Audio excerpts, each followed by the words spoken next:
as the offside blinker goes on this afternoon. Racing.com are with us a minute and a half out from a start in race number 3, the Lilani Series finals for the fillies and mares over the 1400. We've got that one-eyed blinker cup on for the first time, so to follow would be ideal, and then just to be mindful of her wanting to roll out under pressure. So yeah, in a perfect world, we're second pair, one off. Good luck with both of them. Thank you. Very competitive race as the market has it now with the VOP equal favourites, Duchess Sue, Miss Aria and Stylish. 440, just 20 cents adrift. So the top three of the market basically nothing between them whatsoever. And others in single figures, we've got Fancified 850 and $8 Barbie Dreams World. But a bit of faith, I suppose, Amy, shown by the Mark Camp, giving young James the opportunity here without the claim on Duchess Sue.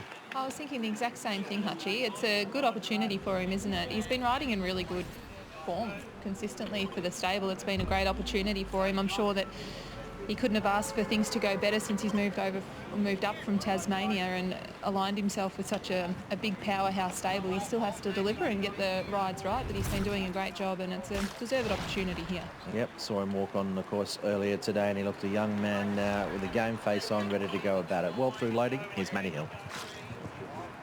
Terrific, Hutch. Thought this was one of the more interesting races of the day, particularly early. Stylish was able to get the 1-1 here a couple of weeks ago against horses such as Miss Aria and Duchess Zoo. Throwing a horse like Fancify, bringing different form lines in. Interesting early here. Stylish drawn the sticky gate. Stylish is the last one into the stalls. Tote favourite Duchess Zoo at $4.20. The Shore Goggles Leilani Series final for the mares. Ben Allen bringing up Stylish, and the field set. Ready to go. Plenty of yelling from the jockeys at the moment. Now things settle, and they're racing. And a beautiful line away from the 1400 metres, getting a squeeze shortly after the start. Miss Aria goes back to the end. Time Bandit began well with Fancify. Duchess Sue isn't too far away from the action with Enna's Dream underneath of her. A length and a quarter away, Grid Girl. Picking up ground, Miss Aria zooming up on the fence. And then Barbie's Dream World. Stylish back to third last today. Silent Shares on the fence, and Lady Jones is at the end at the 1,000 metres. So from the inside draw, the leader is Fancify by a length. Time Bandit. A length and a quarter away. Third, Enna's Dream, then Duchess Zoo, who pulls at the 850. Grid Girl out deeper, Miss Aria the fence, and then Barbie's Dream World. A length to Stylish, Silent Shares, and Lady Jones is at the back. Approaching the turn, 650 metres to run. The leader is Fancify. From in second place, Time Bandit. Enna's Dream looking for a run. They were followed by the outside Duchess Zoo. Grid Girl always wide, Miss Aria the fence. Further back, Silent Shares, and then came Stylish, brought the widest, and Lady Jones is at the end. 350 out. The leader is Fancify, stoked up three quarters. Enna's Dream the inside. Duchess Zoo is tagging up. Behind those a wall, including Stylish, who's winding up too. 200 metres to go. Duchess Zoo went to a clear lead by a length and three quarters. Stylish, Silent Shares, Barbie's Dream World. Duchess Zoo with 50 metres to go is clear. Duchess Zoo from Stylish, Silent Shares, and Duchess Zoo. Duchess Zoo won at a length and three quarters. Stylish, third Silent Shares, then Miss Aria. Barbie's Dream World. Next Lady Jones, Grid Girl, Enna's Dream, Fancify, and last a complete Time Bandit. The opportunities are scarce. She's been in dynamic form, hasn't she, Duchess Zoo? Very consistent. 4, 6, 10 and 5 at Flemington. Kieran Maher and James Johnston. They're a fantastic combination. We heard the Racing.com team talk about his move from Tasmania to Victoria, and he's made every post a winner, striking at about 25% that partnership. So going really well over the last couple of months. We're back at Te Rapa for the John F. Grills Memorial Classic, and as I head to you, BP, I don't think this market is helping us out one little bit as we lead into race number 6 on your program. Yeah, trying to work the race out during the week, and even again this morning was quite hard, Jane, just to try and narrow this down. I actually went the way of Rib Cracker, who wasn't the favourite. What I like about Rib Cracker is maybe the quick backup and coming back left-handed is a big key to his chances. But this is such a wide-open affair, the John F. Grills Memorial Classic.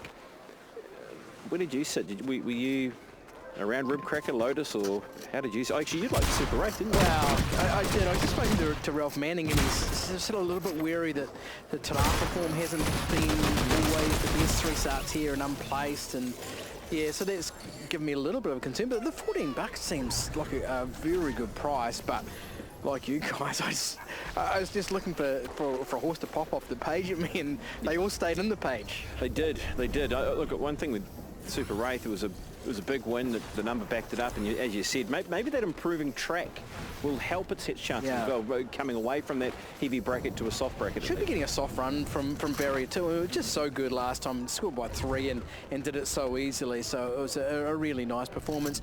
If you're going on class, like Lotus has run, a placing in a Travis Stakes here, not that long ago, and it is a drop back in sort of distance back to the 1400 metres, which might be a concern. And the other thing is Craig Grills has just ridden past us on Chris Wood, and of course this race named after his grandfather, and so I don't know. It's one of those races where you start sort of stretching and trying to find ways for it to become true. So well, it's a good angle, and Wadian is a chance. There is no doubting that, with maybe his form not here, but his overall form has been very good. So Thad Taylor, will get to you. What's happening there at the desk to be able to try and point us into some sort of direction? I'll try and help, BP, but I think Jane's nailed this market. Boy, what it's saying to us is there are many live chances. That's the first thing we can establish. The initial move came for Wadian. It was 12, got as short as 7, just back to 8. It is the worst way for the TAB, so there's a lot of confidence around Wadian. Minus 60,000 on horse number 2 in the book, but late in proceedings, Lotus is the one moving now. 7 into 460, it goes into favourite, ahead of Rip Cracker, who you rightfully point out was a move, BP, 7 into 550. Money Penny's been 9 into 650. And I probably could go on. I mean, down the page there, Super Race steady, Dramatic Miss has had some support, but look, I would tell you Wadian is the worst way for the TAB. Lotus and Rib Cracker are the two that are moving late in this market, and maybe you could do worse in a race like this than back the horse in Barrier 1. Barrier 1 has won 4 out of the 5 races so far today at Te Rapa and finished second to nose. Pure Bars, Elysian Fields starts from Barrier 1. That is for what it's worth.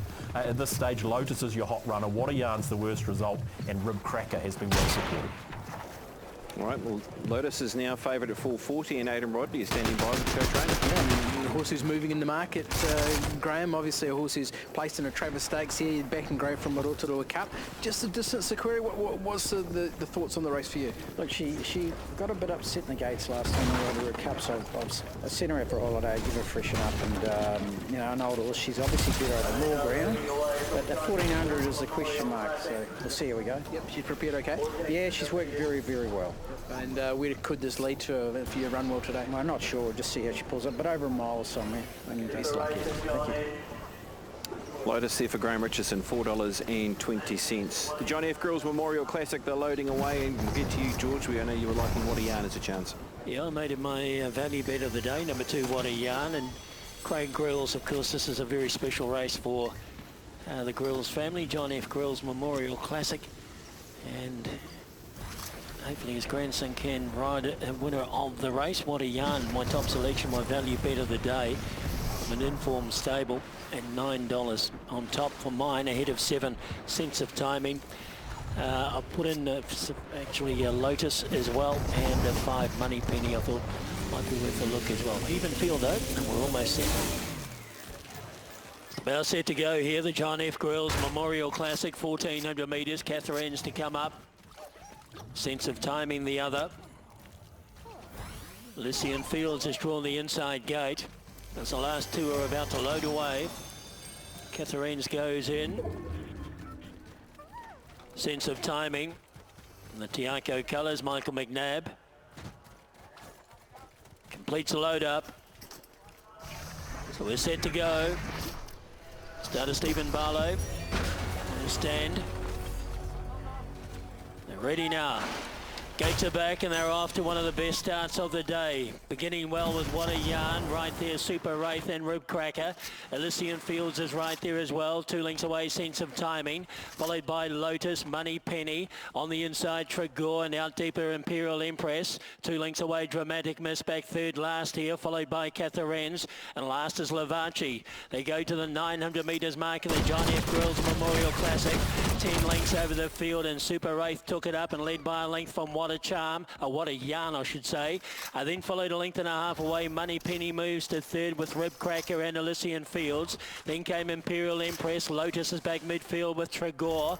1.5 back Sense of Timing, followed by Lavachi third last from Catherine's, and last is Dramatic Miss. Up to the corner they come, 5.50 from home, and it's Super Wraith and What a Yarn on the outside. They lead by 2, and behind them Rib Cracker looks to travel okay, followed by Money Penny out deeper, and behind these is Elysian Fields, Lotus, and then Imperial Empress, Sense of Timing, Dramatic Miss, Lavachi, Catherine's, and Tregor. And Rib Cracker burst to the lead at the 250. Sense of Timing running on. What a Yarn battles on. So does Money Penny and Lotus. It's Rib Cracker just in front here, coming after it. Sense of Timing on the outside. What a Yarn still there with Lotus. Rib Cracker just in front. Lotus flying too late. Rib Cracker won the JF Girls Memorial Classic from Lotus. Sense of Timing, What a Yarn. Right there also were Money Penny with Dramatic Miss, Tregor, and then Super Wraith, Lavachi, Elysian Fields. Well back was Catherine's, and Imperial Empress will be the last home. Was travelling Peaches and Cream on the corner. 6 Rib Cracker. 4-year-old gelding by Ribchester from the O'Sullivan Scott team in the hands of Aaron Layton, and it'll win it. Second over will be the 3 Lotus, followed by Sense of Timing in third spot. Fourth, Money Penny on the outside. Money Penny will get fourth ahead of What a Yarn, but Rib Cracker, gee, was trucking on the home turn. $5.80 and $2.20. Once balanced up, it quickly rounded them up very, very quickly. Possibly got to the front a little bit too early, but held them off in the run to the line. Number 6 Rib Cracker for Lance O'Sullivan and Andrew Scott, and jockey Aaron Layton. Yeah, I like the quick backup that they've applied here, and especially back to left-handed way of going. Lobbed a 1-by-1 position, and Aaron Layton, she gritted the teeth, and she was able to really push this out to the line and get the horse home in the concluding stages over Lotus. 6, 3, 7 and 5 there, Jane, in the John F. Grills Memorial Classic. Next time we come back here, it'll be the Te Amutu Cup at 3:47. Yeah, looking forward to that, and it was a pretty competitive finish in the end, wasn't it? Rib Cracker successful there at Te Rapa for all the fans of Brendan Popplewell who led us into that in what was a difficult race. The money has come for the 2 here, Pip Can Do. He was an eye catcher at Ellerslie on finals day, hoping the form can stack up here at Waverley. Absolutely, Jane. I ended up making him my best bet of the day here in this race. I really thought he stood out, and you're right, Bevan, that was such a good run from him at Ellerslie. Yeah, it really was. He does have that tendency to run around a bit. That's his only real negative, because if you do the form post that race at Ellerslie, he's the winner in this race. If everything goes to plan. We did speak to Peter, and he's a little bit worried about his tendencies, but senior rider on today from that gate should get the right trip, and expect him to be right there in the finish. Pinker looks a nice chance in behind. Runner-up in the last 2 for Kevin Myers. Floor Mormon takes the reins today, takes the 2 kilos off too, which will certainly help him out, and I think he looks a big danger. Yeah, well, it just depends where he lands in the map, really, because the gate's very, very awkward. I think I'll be positive. The 2 runs have been great. Of course, this is a horse that was with Guy Larry, and now the boys, the Myers boys, train and own, and have got him into some pretty good form. And if we can overcome the gate, $7 might look okay halfway down the home straight. Maliki's a really interesting runner here for Alan Sharrock. Now, we haven't seen him on the racetrack for quite some time, and he's been going over the hurdles too and winning those trials. I think he's set for jumping, is what I understand. Won really nicely at Cambridge, but he did win an open handicap trial at Waverley, beating Ziggy Khan, who's not the worst. So I wonder if it's today, fresh up over the 1650. I'll just watch and see on that horse. Up the inside, what about Dubai Zapotiki here? Takes off the 2 kilos. Liam Cody for Chrissy Banbury, and thought that was a really brave effort for him last start. Yeah, I'm surprised this horse has drifted quite that much. So the first 2 runs have been very, very good. He's always been stamped as a horse with good quality. The trial was just a fitness a run going forward. A couple of kilos coming off. Gate's okay. Yeah, like, he shouldn't be at that price against this field. And you got Nicholas in your numbers to run 4th. Yeah, I've always liked her, and she sort of gets me all the time. The trial was just a turnover trial behind Ella Kashinga, who was very good here earlier in the day. But that Unusual Invader form is good, and she wasn't too far off Unusual Invader.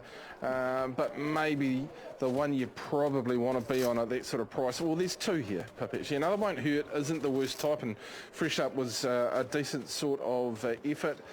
And the other one is, I think, personally, Fashion Savvy's the best horse in this race. She's been lightly raced. She might need one more, but it'd be no surprise to me if Fashion Savvy doesn't get into this at 20s. Okay, a big push there. Thad, up to you. We see a nice little move around Can Do.